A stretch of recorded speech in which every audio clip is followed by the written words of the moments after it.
তারা কিন্তু এসি নিচে বৈশা, সোফায় বৈশা তারা ব্যাংক পরিচালনা করতেছে। আমরা কষ্টে জীবনযাপন করতেছি। আমরা দীর্ঘ ৯ মাস ধরে এখানে যুদ্ধ করে যাচ্ছি আমাদের টাকার জন্য। আমরা তো ভালো নাই। আমরা যদি ভালোই থাকতাম তাহলে তো রাস্তায় নামতাম না ভাই। ইউনুস গভর্নর থাকতে উনি ৫ ব্যাংক মিলে এক ব্যাংক করছে, সেটা হচ্ছে সম্মিলিত ইসলামী ব্যাংক নাম দিতে। সেই সম্মিলিত ইসলামী ব্যাংকে গত কোরবানি ঈদের সময় প্রায় এক্সিম ব্যাংক থেকে ১ লক্ষ টাকা করে দিছে। যে এক্সিম ব্যাংকের গ্রাহক যারা তাদেরকে ১ লক্ষ টাকা করে দিছে, কিন্তু অন্য ৪ ব্যাংক ১ টাকাও দেয় নাই, আমরা ১ টাকাও পাই নাই। রূপায়ণ lake castle, welcome to the land of piece.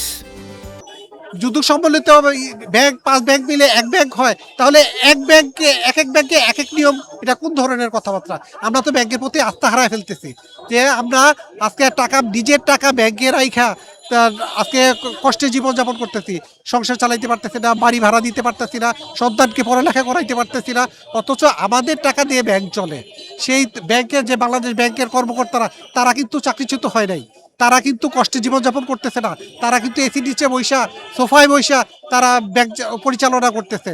তাই আমাদের টাকা দিয়ে তারা চলতেছে, অথচ তারা বিলাসবহুল জীবনযাপন করতেছে, আমরা কষ্টে জীবনযাপন করতেছি। ব্যাংকের যে আমাদের ফিক্সড ডিপোজিটের মাসিক মুনাফা সেটা কোথায় যাচ্ছে সেটা তো আমরা বলতে পারবো না। ভিতরের কি হইতেছে তাও তো জানি না। যেমন গভর্নর সংসদে বলছে যে এই হেয়ার কাট বাতিল করে দিছে, এটা মুখে মুখে বলতেছে, কিন্তু বাস্তবে তো কোনো কার্যকর হয় নাই। আমরা গিয়ে এখনো ব্যাংকে কোনো টাকা পাই না। আমরা কেমন আছি? আমরা তো ভালো নাই। আমরা যদি ভালোই থাকতাম তাহলে তো রাস্তায় নামতাম না ভাই। আমরা দীর্ঘ ৯ মাস ধরে এখানে যুদ্ধ করে যাচ্ছি আমাদের টাকার জন্য। এবং সবচেয়ে দুঃখজনক ঘটনা যে আমরা ব্যাংকে টাকা রেখেছিলাম একটা আশা করে, একটা আশা নিয়ে যে আমরা আমাদের সংসার চালাবো, আমাদের ভবিষ্যৎ প্রজন্মর জন্য কিছু সঞ্চিত রাখবো, নিজে চলবো। আজকে আমি কিন্তু অ্যাজমার রোগী, আমি কথা বলছি কিন্তু আমি হাঁপাচ্ছি, অথচ আমার ব্যাংকে টাকা। আমি কিন্তু চিকিৎসার জন্য আমি একটু চিন্তা ভাবনা ছিল যে আমি একটু বাইরে যাব চিকিৎসা করতে, কিন্তু পারছি না, দেশি চিকিৎসা নিচ্ছি। তো এটা খুবই দুঃখজনক ঘটনা যে আমাদের টাকা ব্যাংকে, কিন্তু আমরা আজকে রাস্তায় রাস্তায় ঘুরে বেড়াচ্ছি। আমাদের কষ্ট হচ্ছে, অনেক কষ্ট হচ্ছে সংসার চালাতে।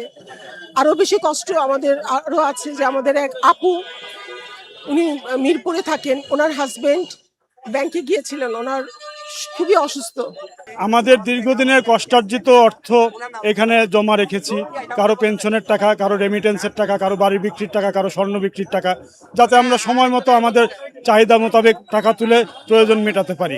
আমরা এই টাকাগুলো দীর্ঘদিন যাবৎ আমরা পাচ্ছি না। কেউ সন্তানের বিয়ে দিতে পারতেছে না, কেউ টাকার অভাবে, চিকিৎসার অভাবে মারা গেছে, অনেকে মৃত্যুর সাথে পাঞ্জা লড়ছে, আবার ম্যাক্সিমাম লোকই মানবেতর জীবনযাপন করছে। আপনারা জানেন আমাদের অধিকাংশ লোকের বয়সই 50-এর উপরে, এবং আমাদের আয়ের কোনো বিকল্প উৎস নাই।